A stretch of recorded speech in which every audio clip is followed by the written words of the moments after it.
ಉತ್ತರ ಪ್ರದೇಶದಲ್ಲಿ ಅಕ್ರಮ ಸಂಬಂಧಕ್ಕೆ ಆಸ್ತಿ ವಿವಾದಕ್ಕೆ ಜೀವವೊಂದು ಬಲಿಯಾಗಿದೆ. ಸತ್ತ ಪತಿಯ ಇಬ್ಬರು ಸಹೋದರರೊಂದಿಗೆ ಅಕ್ರಮ ಸಂಬಂಧ ಹೊಂದಿದ್ದ ಮಹಿಳೆ ಅವರ ತಾಯಿಯನ್ನ ಕೊಂದಿರುವ ಘಟನೆ ಉತ್ತರ ಪ್ರದೇಶದ ಝಾನ್ಸಿಯಲ್ಲಿ ವರದಿಯಾಗಿದೆ. ಝಾನ್ಸಿಯ ಕುಮ್ಹಾರಿಯಾ ಗ್ರಾಮದಲ್ಲಿ ಜೂನ್ 24ರಂದು 54 ವರ್ಷದ ಸುಶೀಲಾ ದೇವಿ ತನ್ನ ಮನೆಯಲ್ಲಿ ಶವವಾಗಿ ಪತ್ತೆಯಾಗಿದ್ರು. ಪ್ರಕರಣ ದಾಖಲಿಸಿಕೊಂಡ ಪೊಲೀಸರು ತನಿಖೆ ಆರಂಭಿಸಿದ್ದು, ಸುಶೀಲಾ ದೇವಿಯ ಕಿರಿಯ ಸೊಸೆ ಪೂಜಾ, ಆಕೆಯ ಸಹೋದರಿ ಕಮಲಾ ಮತ್ತು ಕಮಲಾಳ ಪ್ರಿಯಕರ ಅನಿಲ್ ವರ್ಮನನ್ನ ಬಂಧಿಸಿದ್ದಾರೆ. ವಿಚಾರಣೆ ವೇಳೆ ಪೂಜಾಳಿಗಿದ್ದ ಅಕ್ರಮ ಸಂಬಂಧ, ಆಸ್ತಿ ಆಸೆಯೇ ಕೃತ್ಯಕ್ಕೆ ಕಾರಣ ಎಂಬ ಶಾಕಿಂಗ್ ವಿಚಾರ ಬೆಳಕಿಗೆ ಬಂದಿದೆ.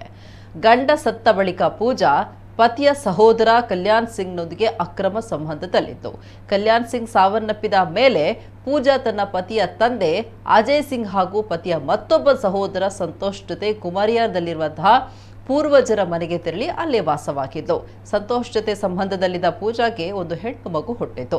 ಇದರ ವಿರೋಧಿಸಿ ಸಂತೋಷ್ ಪತ್ನಿ ತವರು ಮನೆ ಸೇರಿದ್ಲು. ಈ ನಡುವೆ ಪೂಜಾ ಕುಟುಂಬದ ಪಿತ್ರಾರ್ಜಿತ ಆಸ್ತಿ ಮಾರಾಟ ಮಾಡಲು ಬಯಸಿದ್ದು, ಅದಕ್ಕೆ ಮಾವ ಅಜಯ್ ಸಿಂಗ್ ಪತಿಯ ಸಹೋದರ ಸಂತೋಷ್ ಒಪ್ಪಿದ್ರು. ಆದರೆ ಅತ್ತೆ ಸುಶೀಲಾ ದೇವಿ ಒಪ್ಪಿರಲಿಲ್ಲ. ಹೀಗಾಗಿ ತನ್ನ ಸಹೋದರಿ ಮತ್ತು ಆಕೆಯ ಪ್ರಿಯಕರನ ಜೊತೆ ಸೇರಿ ಅತ್ತೆಯ ಕಥೆ ಮುಗಿಸಿದ್ದಾಳೆ ಅಂತ ತಿಳಿದು ಬಂದಿದೆ. ಸದ್ಯ ಪೊಲೀಸರು ಸಹೋದರರ ಸಾವಿನ ಬಗ್ಗೆಯೂ ತನಿಖೆ ನಡೆಸ್ತಾ ಇದ್ದಾರೆ.